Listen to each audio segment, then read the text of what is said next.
Assalamualaikum warahmatullahi wabarakatuh.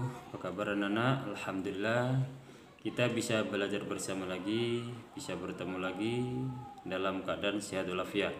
Anak-anak, pagi hari ini kita akan pembelajaran yaitu pelajaran PAI, Pendidikan Agama Islam kelas 2 ya. Sebelum kita melanjutkan pembelajaran pada pagi hari ini, mari kita berdoa dulu. Semoga dalam kita belajar ini diridhai oleh Allah Subhanahu wa taala dan mendapatkan ilmu yang bermanfaat. Amin ya rabbal alamin. Berdoa mulai. A'udzu billahi minasyaitonir rajim. Bismillahirrahmanirrahim. Raditu billahi rabba wa bil islam hidina wa bi Muhammadin nabiyya wa rasula. Rabbi zidni ilma warzuqni fahma birahmatika ya arhamar rahimin. Alhamdulillahirabbil alamin. Nah, mari kita lanjutkan pembelajaran PAI. Untuk pagi hari ini kita akan melanjutkan pembelajaran yang kemarin, masih tentang pelajaran yang pertama, yaitu tentang apa anak-anak? Nabi Muhammad SAW teladanku ya. Kita akan melanjutkan pembelajaran, yaitu kita akan mendalami karakter Nabi Muhammad SAW ya. Setelah kita mempelajari tentang perilakunya Nabi Muhammad SAW, kasih sayang Nabi Muhammad SAW, coba anak-anak sekarang kita membuka pada halaman yang 8, yaitu mendalami karakternya ya. Setelah mempelajari pelajaran tentang Nabi Muhammad SAW sebagai teladanku, kita harus bisa memiliki sifat-sifat diantaranya ya, harus bisa merubah sifat kita. Yang pertama, kita harus bisa bersikap jujur ya dalam perkataan dan perbuatan. Nomor 2,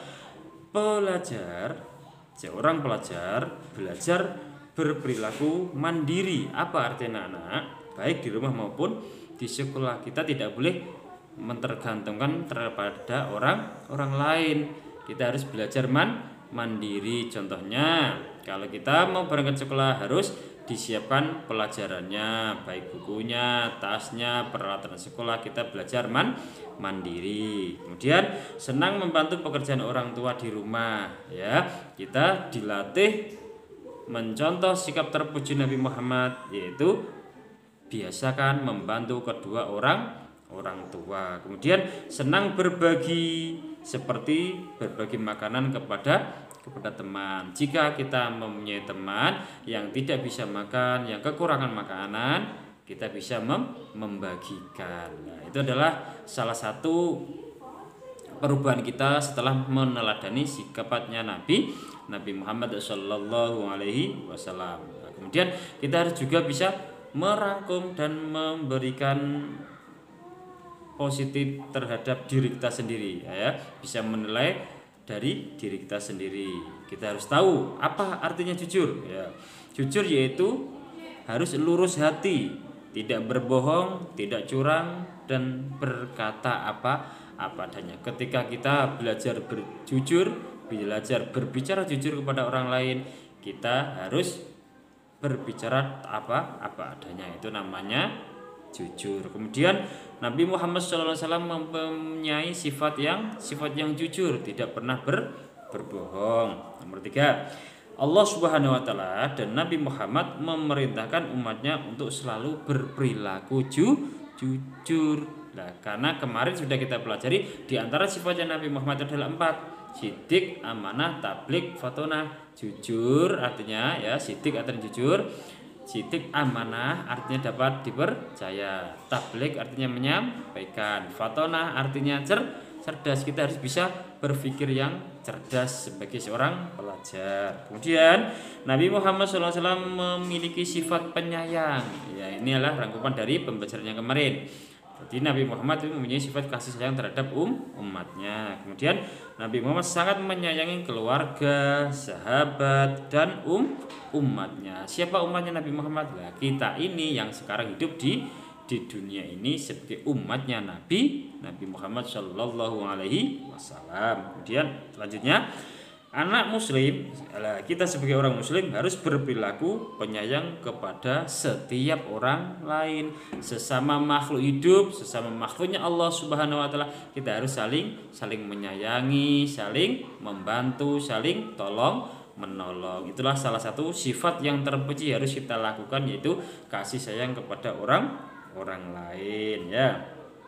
Jadi anak-anak, untuk pembelajaran pada hari ini adalah kita mempelajari rangkuman pembelajaran yang kemarin, yaitu tentang kasih sayangnya Nabi Muhammad Shallallahu Alaihi Wasallam. Kita bisa mengambil kesimpulan bahwasanya setiap hari kita harus berperilaku yang jujur, suka membantu, suka berbagi kepada teman. Yaitu sebagai sifat yang terpuji yang harus kita lakukan setiap hari. Semoga dengan kita berperilaku setiap hari, kita bisa mencontoh sifatnya Nabi Muhammad yang terpuji, dan besok kita akan diakui umatnya Nabi Muhammad Shallallahu Alaihi Wasallam, ya. Itulah perilaku yang harus kita lakukan. Kemudian tugasnya anak-anak yaitu pada halaman 9, coba dibuka halaman 9 anak-anak, ya. Nomor 1 yang B itu berperilaku terpuji, ya. Nanti anak-anak menulis isinya. Yang nomor 1, aku ingin meneladani Nabi Muhammad SAW. Yang aku lakukan adalah apa?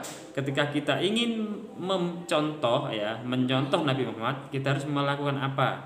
Ditulis, nak, ya. Kemudian nomor 2, halaman 10.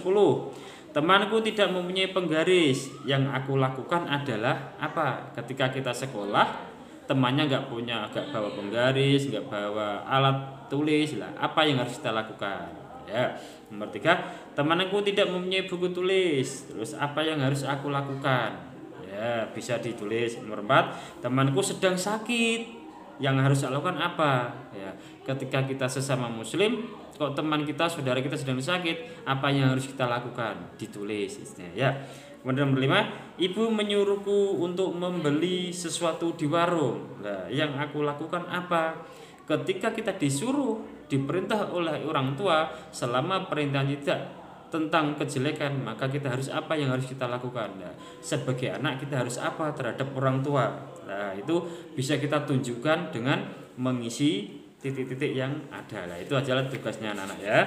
Mengisi nomor halaman 9 dan 10. Kemudian nanti setelah diisi, difoto, dikirimkan ke WA-nya Bapak. Semoga dengan kita belajar pada pagi hari ini mencontoh, meneladani dan mencontoh sifatnya Nabi Muhammad, kita besok akan diberikan syafaat oleh Nabi Muhammad ketika di hari kiamat. Amin Allahumma amin. Semoga pembelajaran pada pagi hari ini bisa bermanfaat, khususnya pada diri saya sendiri dan umumnya pada semua anak-anak, bisa mencontoh perilakunya Nabi Muhammad. Amin Allahumma amin. Kita untuk pelajaran pagi hari ini alhamdulillah sudah cukup, dan nanti kalau ada yang kurang jelas bisa telepon Bapak, bisa komunikasi dengan Bapak, ya. Dari Bapak saya cukup sekian, kurang lebihnya minta maaf. Akhir kalam, assalamualaikum warahmatullahi wabarakatuh.